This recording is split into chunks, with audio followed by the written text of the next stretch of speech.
WCIA3. Welcome back, Central Illinois. Keep in mind that March is Brain Injury Awareness Month, and Memory System Labs, located at the University of Illinois, is trying to better understand the after effects of traumatic experiences. That's right. So here to talk with us about this project is Dr. Hillary Schwarb and Dr. Michael Doulis. Thank you so much for being here, you two. Thank you for having us. Delighted to be here. Of course, and you guys are the lead research scientist on this project. So first and foremost, tell us why this is important for you guys. Absolutely. Well, traumatic brain injury affects so many people every year. About 2.8 million Americans every year experience a TBI. That's about one person every 12 to 15 seconds experiencing a new TBI.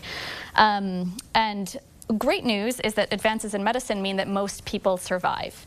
However, that also means that there are many people living with sort of the chronic effects of having experienced these injuries.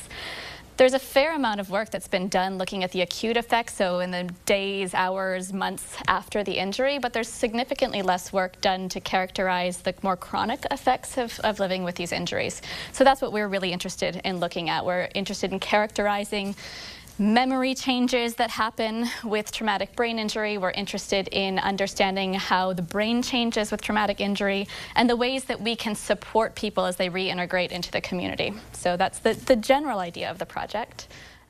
Did you want to add anything? Yeah, I mean, there's a host of changes that happen after a traumatic brain injury. Behavioral changes, physical changes, and one of the most common complaints are memory complaints, and those are really what we're interested in. We research memory from the aspect of, how do you remember, where your keys are, someone's name, who told you that piece of information, and that seems to be a continuous thing that continues on long after the actual injury, and so that's part of what we're researching, is what the causes are of that and maybe what we can do to sort of support that throughout the lifespan. And just very briefly, I'll add too that we do think about memory as we all think about memory, as you just described. We also think about memory as a primary process that supports navigating life more generally. It's those systems that are important for memory are also important for acquiring new information, organizing that information, helping us to make decisions and stay on task for various, in various situations. So we think about memory more broadly than just, where you left your keys as well. Well, I feel like a lot of folks are probably nervous to go to the doctor anyway in general cases, but when you don't know the symptoms or you're not educated, I feel like that could be a delay too. So maybe walk us through what are some of the suggestions or tips for folks at home. Just how do you maybe get that first step to take to get that awareness of what you're going through as well? Absolutely. Yeah, I mean, so it's a mix. If you believe that you've had brain injury of any sort, or just a concussion even, you should be going to the doctor to get checked out. That may lead to going to the hospital, but that's going to get you some of the initial care that you're going to need. But even after that, after you've been released, following up with whether it be therapists, behavioral researchers, physical therapists and things like that, all of that are the first steps. But then there are also a lot of resources in the community. There's the Brain Injury Association of Illinois. There's a brain injury support group that is located out of Carl. A lot of resources and a lot of things around that reach out to. Even if you don't think it's a serious injury, it may be more serious than you realize.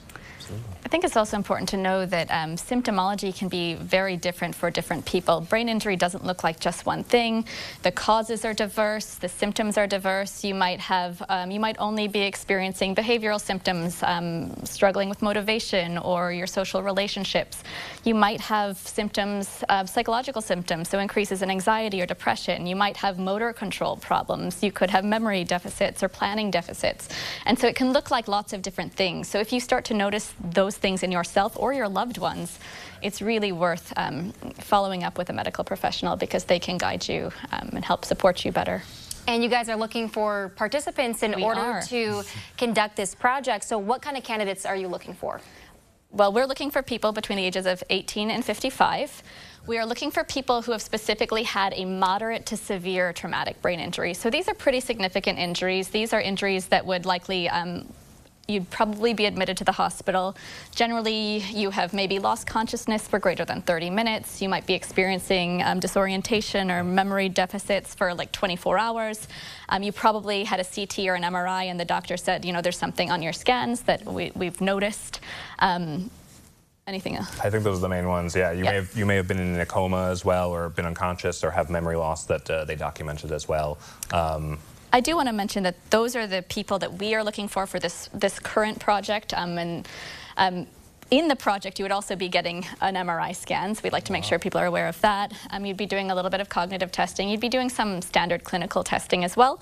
And then we would be able to kind of characterize each person's individual injury a little bit more thoroughly, and that will really help us to not only guide, just our understanding of what the chronic phases of injury looks like, but also understand better ways that we can support people as they reintegrate. Oh, and I should also mention that we are looking for people who have had an injury not super recently, so at least 6 months ago, but 3 years ago, 30 years ago, we would be happy to have any of those people. Because again, we're trying to document that chronic phase, long after, because most people, as she mentioned, go on to live full lives after a TBI, but that life might be altered, and we want to understand how and how we can support that as well. All right, so to wrap up here, how can people get involved if they were interested in signing up? Yeah, a few different ways. So I believe it was flashed up there. We had a QR code that if you see it, you can scan.